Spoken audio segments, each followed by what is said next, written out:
House appears to be throwing Kamala Harris, the vice president, under the bus in regard to how she's handled some questions regarding the border, immigration.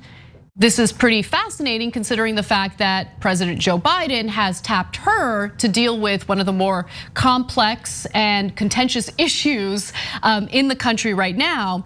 And so look, we've talked about how Harris gave that awful speech in Guatemala telling potential migrants, don't come to the United States, don't come. Wasn't a great message. And now we're hearing about some White House insiders who are perplexed by her handling of some of these immigration-related questions. Let's take a look. Quickly put a button. Okay. Do you have any plans to visit the border? At some point, we are going to the border. We've been to the border. So this whole thing about the border, we've been to the border. We've been to the border. You haven't been to the border. And I haven't been to Europe.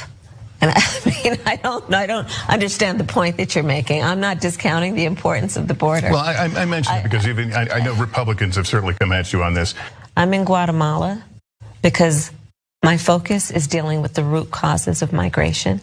There may be some who think that that is not important, but it is my firm belief that if we care about what's happening at the border, we better care about the root causes and address them. And so that's what I'm doing.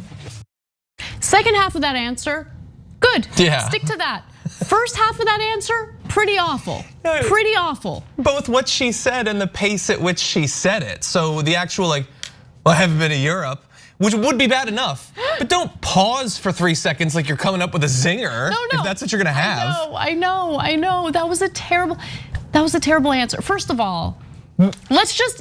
We've been to the border. We have. No, but that's just really bad. Going to the border, I'm just keeping it means nothing. It means nothing. Agreed. It's just performative nonsense that the GOP is latching onto in order to own the libs. Now, to be clear, the Biden administration has been pretty awful on immigration. I don't think that their response to it has been like the antithesis of what we've experienced with Trump. Now, yes, it's a difficult, nuanced issue, but what I do like is that they are focused on, what they can do to actually help countries, help stabilize countries after we destabilize them through our foreign policy, to stem the flow of migration. I think that's a far better solution than I went to the border to do theater and performative politics that Republicans have goaded me into doing. No, the second half of her answer was the right answer. Say that, but more forcefully, and especially call out the GOP in their performative politics. Yeah, acknowledge and focus on the root causes, but I really hope that your analysis of the root causes and the solutions to those causes go beyond, don't come here. Right. Well, okay, you're there, that's more root, but that's not really the cause, a feeling. The cause wasn't that they thought, well, Kamala wants us to come. No, that wasn't the cause. So saying don't isn't gonna solve it. But yes, it's much better than just let's make a bigger barrier at the border. Maybe we can get a moat in there and some crocodiles. That's certainly better. The thing is, as you point out, we have a lot of issues with Joe Biden's immigration policy. He's done a few things that we've given him credit for. But all of the ways that he's failed are things that should get the GOP to lay off because he's basically doing what they did. Right. And even her going and saying, don't come, that feels to me like, yeah, I think the GOP is gonna like that a little bit. Maybe some conservatives will like that. No, they're not gonna be reasonable. They don't. It's not that they don't like what you're saying or they don't like what you're doing. They don't like who you are, and they don't even know who you are. They think some crazy commie version of who you actually are. But no, you don't. No quote is gonna get them on your side. No negotiation is gonna get them on their side. They want you to fail and they don't care if you die. That's where we're at right now. The Democratic Party reminds me of adult children who are trying to get validation from their abusive parents. Stop trying to get validation from this abusive party that has no interest in working with you guys, has no interest in ever giving the Democratic Party credit for anything, and you shouldn't care. You shouldn't care that they don't want to give you credit. In fact, the Democratic Party should make a point to differentiate themselves from the Republican Party, because the Republican Party is a target-rich environment. It really is. They did fail on the topic of immigration. They failed in regard to the economy, especially with their ridiculous tax cuts for the rich, but they haven't really attacked Republicans on that. Instead of constantly playing defense or constantly looking for validation from Republicans, Democrats should play offense, but they're just disastrously bad at doing that. And so instead of trying to find a better strategy on this issue, maybe tailoring or catering your message in a way that would, again, play offense instead of defense, the White House decided to throw Kamala Harris under the bus, and that's what this looked like. The vice president saw this trip as an opportunity to burnish her foreign policy credentials after entering office with very little foreign policy experience. Some administration officials are quietly perplexed about the vice president's answers to some of those questions, in particular that initial question that she got from Lester Holt about the border, where she equated it with Europe. There was a hope inside the White House that this trip would be a success, and by the end of it, there was concern that it was perhaps overshadowed by her answers to some of those questions. You think?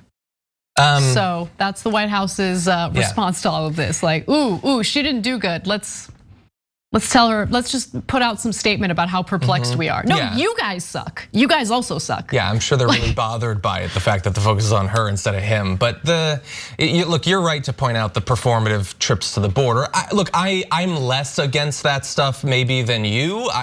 I'm not against it. I just want everyone to be clear that when it happens, it's done for performative reasons. It's not done to actually change policy. Yes, now, I don't think Kamala Harris going to the border matters literally at all. I kind of am in favor of trying to get Republicans to go, because we know that they have no built-in sense of empathy. Maybe a trip to the border could trigger it. Probably not. No, I don't think so either. But I don't know, it's at least something. But beyond that, isn't the trip to the border, taking a tour, to the carefully cleared area where you're not gonna see the worst excesses of Border Patrol and all that, and that feels to me like 5% more performative than literally every other part of this. Her going to Guatemala, what is she sitting down with experts and grinding out 8-hour periods, learning about the history of the economic toll that American imperialism is? What is she learning on this trip? Even the way that it's presented, that guy with the amazing hair said it's intended to burnish her foreign policy credentials. Burnish means this is BS. It's literally in the word. It's BS for later. Her credentials are being burnished by a trip to Guatemala. Buttigieg's are being burnished by being head of transportation for a little bit. They're not learning anything. They're not really doing anything. Maybe Buttigieg a little bit more. He might be obligated to. She's not really learning anything. This is not how immigration policy is set, by her going and talking to a diplomat or whatever. I'm not saying it never matters, but this one definitely doesn't matter. No, you make a great point. So obviously there's a difference between rhetoric and action. So rhetorically speaking, focusing on the root causes of migration is important, but what are you doing to actually carry that out? And one of the other statements that Kamala Harris had in regard to Guatemala previously was the Guatemalan government's treatment of Black Guatemalans, right? Which I think that's a legitimate thing to bring up, but also you do know that the US-backed coup in Guatemala led to the slaughter of countless indigenous farmers. We should acknowledge that, because we played a role in that. Well, does she know that? Has she been burnished enough? If she doesn't know that, think about, you're the VP, you should know that. You should have a firm grasp on what the United States has done to the very countries that we're now trying to control immigration from. I don't know, I think that you're gonna get in trouble. This is sounding like, wasn't it a couple days ago, Representative Omar got in trouble for acknowledging US war crimes abroad? Like that we had some negative, that's impossible. How could that possibly happen? War crimes, us? No, you can pretend that none of this happened, and that requires you to not know or pretend to not know anything about what's going on. And if you don't acknowledge those things, how the hell are you ever supposed to solve them? Nostra Science in our members section. You can become a member by going to tyt.com/join. We like to read our members' comments during the show. Nostra Science says Kamala Harris wasn't ready or really prepared to be vice president. Not at all like right-wing Joe Biden, who prepared for over 40 years not to be ready for US presidency.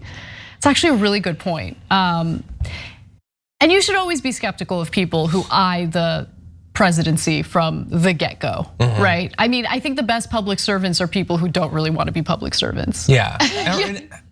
Yeah. I don't know, like Buttigieg is the mayor.